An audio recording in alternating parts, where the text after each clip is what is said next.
Film yang diawali dengan menampilkan seorang anak dan ayah yang saling sapa di lapangan kuda, dan ada obrolan kecil di antara mereka. You good? You good? Tak lama berselang, sang anak pergi dan memeriksa HP yang kemudian mati dengan sendirinya. Tiba-tiba cuaca sekitar menjadi aneh dengan adanya serpihan jatuh dari langit. Dengan mengejutkan, sang ayah jatuh dari kudanya dan sang anak bergegas berlari menghampirinya. Dibawanya dia ke rumah sakit yang ternyata dia terkena serpihan benda jatuh dari langit, yang ternyata terdapat sebuah koin yang bersarang di tengkorak sang ayah. Setelah sang ayah tidak tertolong, sang anak beserta sang adik pergi ke acara festival yang diadakan 6 bulan sekali untuk menjual beberapa ekor kuda. Terjadi perdebatan kecil di antara mereka sebelum memasuki ruangan pemilik acara tersebut. Mereka memasuki ruang pemilik acara dan melakukan negosiasi atas kuda yang hendak mereka jual. Setelah mencapai kesepakatan, mereka pulang ke rumah untuk mengistirahatkan badan yang lelah di kala itu. Namun sang adik yang masih bersemangat, dia menawarkan minum bersama sebelum mereka beristirahat. Sang kakak menerima tawaran sang adik, mereka minum bersama sambil mengobrol tentang masa kecil mereka yang penuh dengan canda dan tawa. Sang kakak yang tidak teler, dia berjalan-jalan untuk mencari udara di malam itu, namun dia merasa ada sesuatu yang aneh terjadi, sedangkan sang adik yang teler dengan asyiknya sedang goyang sambil mendengarkan musik dangdut. Tiba-tiba kuda lari keluar kandang seperti ketakutan akan sesuatu, bergegas sang kakak pergi menyusul kuda tersebut. Sesampainya di suatu tempat, dia berhenti dan melihat sekeliling, dan ternyata ada yang aneh dengan sekitarnya. Gemerlap lampu yang dia lihat, mati dengan cara bergantian. Sang adik juga mengalami hal aneh yang serupa dialami sang kakak, ternyata ada benda langit yang bergerak sangat cepat. Sang kakak terburu-buru pulang ke rumah dan segera menemui sang adik untuk menceritakan hal yang dia alami saat malam itu. Dia mengobrol penuh serius dengan adiknya yang dia pikir itu adalah hal wajar. Untuk memastikan hal aneh itu, mereka pergi ke sebuah toko untuk membeli perlengkapan CCTV untuk dipasang di rumahnya, supaya mereka benar-benar tahu apa yang mereka alami itu adalah hal yang nyata. Sambil berbelanja, mereka membicarakan rencana untuk bagaimana cara mengambil dokumentasi kejadian tersebut. Sambil membayar, mereka menanyakan pelayanan pemasangan pada sang kasir. Ternyata yang memberi pelayanan tersebut adalah sang kasir yang double job melakukan pengiriman serta pemasangan CCTV kepada mereka. Setelah melakukan pemasangan CCTV pada titik tertentu, mereka melakukan setelan untuk memastikan supaya CCTV terpasang dan berfungsi dengan baik saat digunakan.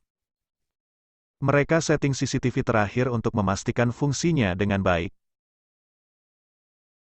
Dan tiba-tiba mereka melihat sang adik yang melambaikan tangannya seolah meminta pertolongan. Bergegas mereka menghampirinya dan menanyakan keadaannya. Dia membawa patung kuda untuk dijadikan umpan agar mereka tahu apa yang melintas di kala itu. Ada seseorang yang datang menghampiri mereka, dan ternyata sang pemilik acara 6 bulan sekali itu yang datang. Dia hendak mengundang mereka ke acara yang dia adakan. Di malam itu, sang kakak berjalan untuk memeriksa keadaan di dalam kandang. Ternyata ada keanehan yang terjadi, lampu yang sudah dimatikan tiba-tiba menyala dengan sendirinya. Dia berhenti mendadak dan terdengar suara aneh yang terlintas saat itu. Dia memberanikan diri untuk memeriksa keadaan sekitar. Ternyata ada beberapa sosok yang mengikutinya, dan dia berusaha mengambil gambar untuk dokumentasi pembuktian. Dia terkejut karena ada sosok di sampingnya dan langsung memukulnya. Ternyata hanya sekelompok anak yang sedang menjaili mereka di malam itu. Sang adik yang melihat monitor, dan betapa terkejutnya dia. Ternyata hanya seekor serangga yang hinggap di depan CCTV yang terpasang. Tapi sang mekanik menelpon, bahwa ada hal aneh yang terjadi. Angin bertiup kencang seolah akan ada angin putih beliung yang akan datang, ternyata ada sesuatu yang mengisap di balik awan. Bergegas dia berlari, ternyata ada yang bergerak dengan cepat di balik langit. Benda itu berputar-putar di balik awan seolah sedang mengintai. Sedang sang adik berlari untuk membenahi CCTV agar dapat merekam benda tersebut. Benda itu masih mengintai dengan bersembunyi di balik awan. Mereka melihat kembali di CCTV agar lebih yakin dengan apa yang mereka alami, namun ada perdebatan di antara mereka sehingga sang adik bergegas pergi. Di sini terlihat ada seseorang yang sedang menatap monitor dan dia adalah seorang peneliti makhluk asing. Sang adik menelpon peneliti tersebut dan membicarakan apa yang telah ia alami.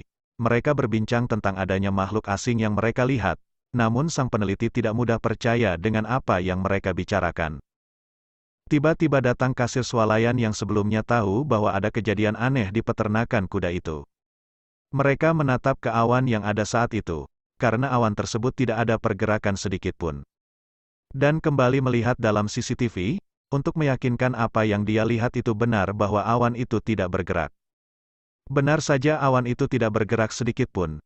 Mereka berdebat bahwa ada yang tidak beres dengan awan itu. Dengan segera mereka membicarakan rencana untuk mengatasi keadaan itu agar tidak terjadi hal yang tidak mereka inginkan. Setelah itu, sang kakak keluar dan mengambil undangan yang telah dia dapat. Dia berencana pergi ke acara tersebut dengan tujuan memastikan acara itu baik-baik saja. Acara pun telah dimulai, dan sang pembawa acara yang sekaligus pemilik memulai dengan pembukaan dengan memperkenalkan timnya yang juga saudaranya untuk menghibur para penonton.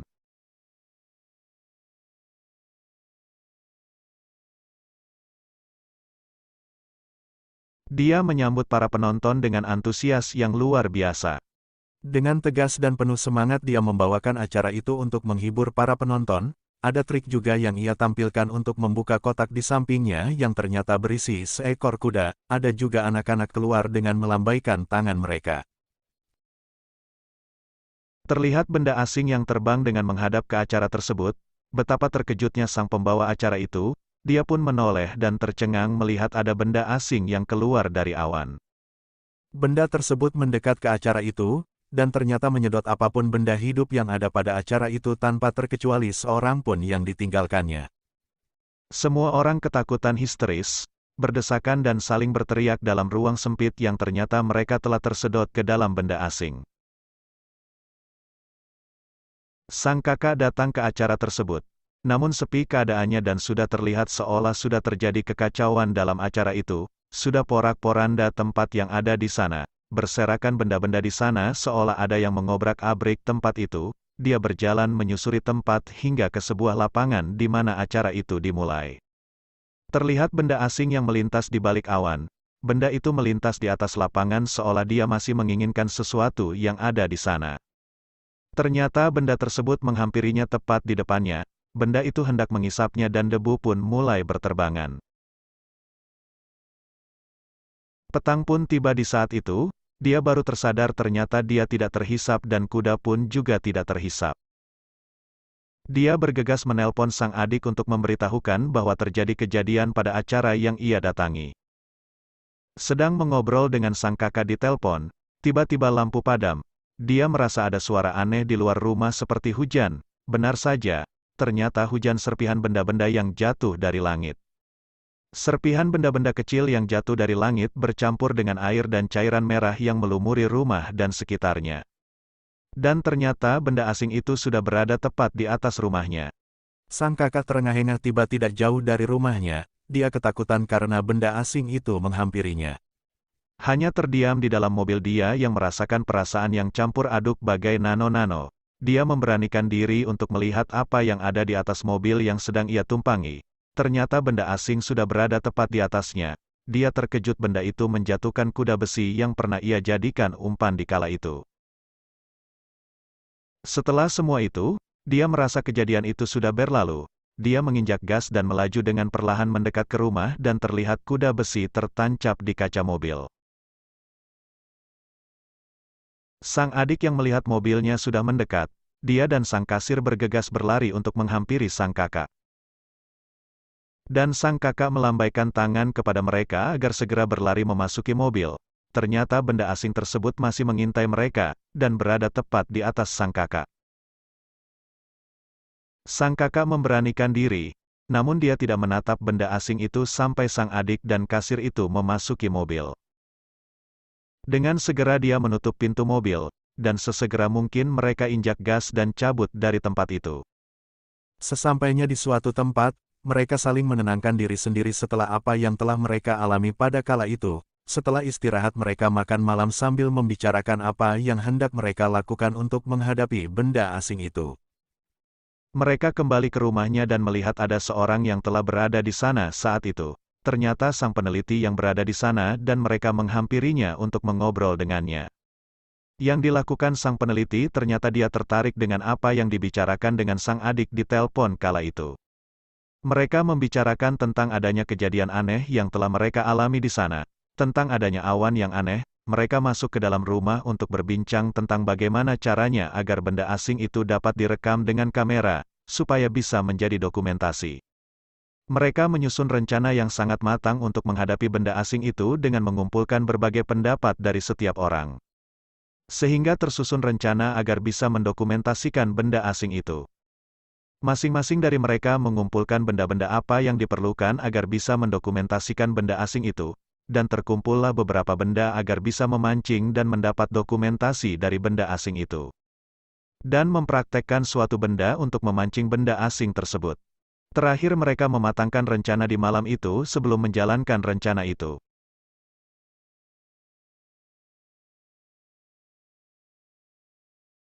Keesokan harinya, sang kakak bersiap untuk menjalankan rencana dengan menyiapkan kuda kesayangannya, dan dia bertugas sebagai seseorang untuk memancing benda asing itu keluar agar bisa direkam. Sedang sang kasir dan sang peneliti bertugas untuk merekam apa yang terjadi jikalau benda asing itu melintas dan bergerak di depannya.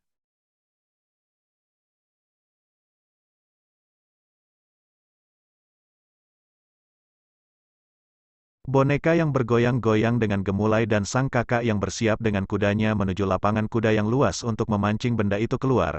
Sang adik memonitor dari layar untuk melihat kondisi dari jarak yang cukup jauh dan sang peneliti mulai merekamnya. Sang kakak yang mengendarai kuda mulai berjalan dengan santai dan menghubungi sang adik dengan walkie-talkie kepada sang adik agar tahu apakah ada pergerakan di sekitarnya. Sang adik melihat ada seseorang mengendarai motor menuju ke arah mereka yang sedang melakukan rencana.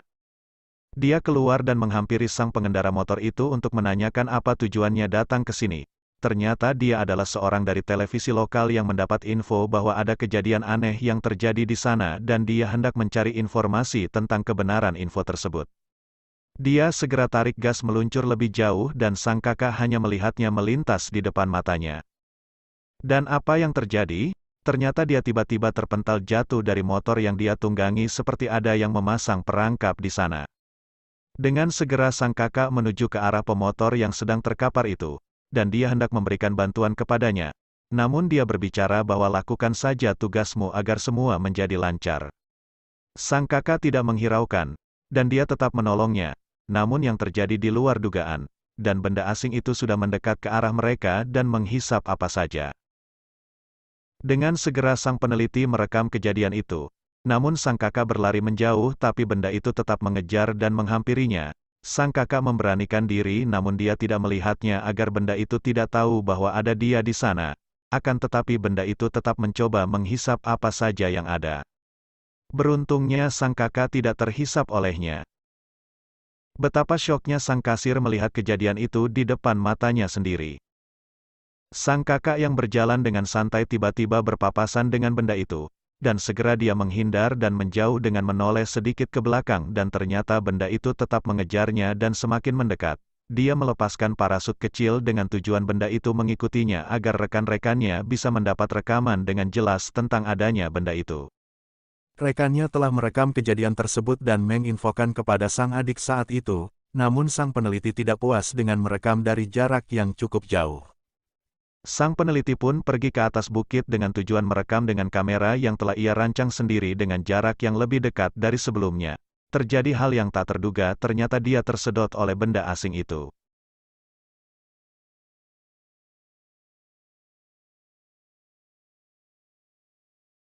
Setelah menyedot sang peneliti, benda itu terlihat tidak puas dan bergerak menuju sang kasir. Ternyata hanya melewatinya dan kemudian menuju sang adik yang sedang berada di dalam rumah dan menyedot apa saja sampai sang adik terbang ke udara. Sang kasir yang terpental, dia terkejut karena benda asing itu bergerak menuju ke arahnya. Dia segera melilitkan kain karet ke tubuhnya dengan tujuan tidak dihisap oleh benda itu. Namun dia tetap terhisap. Setelah menuju lubang penghisapan, dilontarkan dia kembali keluar karena menurut benda asing itu dia rasa karet. Sang adik yang hendak kabur dengan menuju motor, dia tidak berani melihat benda itu yang ternyata benda itu bertransformasi menjadi makhluk asing yang lebih besar ukurannya dari semula. Dengan segera dia berlari yang di belakangnya terlihat benda asing itu menjadi seperti gurita raksasa. Ia menuju motor yang tergeletak dan mengangkat motor itu agar bisa ia tunggangi untuk kabur. Sedang sang kakak dengan kudanya berusaha untuk memancing benda asing itu agar mengikutinya. Mereka berdua saling membahu untuk membuat benda asing itu kebingungan dengan apa yang telah diinginkannya. Betapa besarnya benda asing itu, sang kakak pun berhadapan langsung dengannya dan dia berjalan mundur selangkah demi selangkah ke belakang dengan kuda yang ditungganginya. Sang adik yang berhasil menyalakan motor saat itu, dia langsung capcus ngebut memancing benda asing itu agar mengikutinya. Dia berhasil memancing benda asing itu mengikutinya, dan segera dia membawanya ke tempat festival diadakan yang dia sudah memiliki rencana untuk mengalahkan benda asing itu. Dia atraksi motor untuk menghentikan motornya, dan dengan segera dia lari untuk mencabut beberapa tali dengan cepat yang digunakan untuk mengikat boneka Super Mario yang sangat besar, dan dilepaskannya boneka Super Mario itu ke langit. Makhluk asing tersebut terpancing dengan adanya boneka Super Mario yang tiba-tiba muncul di atas awan. Makhluk itu segera menghadapinya. Namun dia tidak tahu bahwa yang dia hadapi hanya sebuah boneka. Sang adik memutar roda untuk memotret kejadian yang sangat langka itu. Dia berusaha sekuat tenaga memutar roda itu agar alat itu berfungsi. Beberapa kali memotret, namun tidak nampak terpotret makhluk asing itu. Namun terlihat makhluk asing itu mau memakan boneka Super Mario itu. Sang adik berusaha sekali lagi, dan jebret terpotretlah makhluk asing itu saat ia sedang melahap boneka Super Mario itu. Betapa leganya sang adik telah mengambil gambar itu. Namun tak terduga, makhluk asing itu meletus bagai balon setelah melahap boneka Super Mario yang super besar itu. Sang adik berteriak senang karena dia telah mengalahkan makhluk asing itu. Letusan itu terlihat di sekitarnya dan banyak yang tahu, dan tercetaklah foto dokumentasi yang sangat langka itu. Sekian dan terima kasih.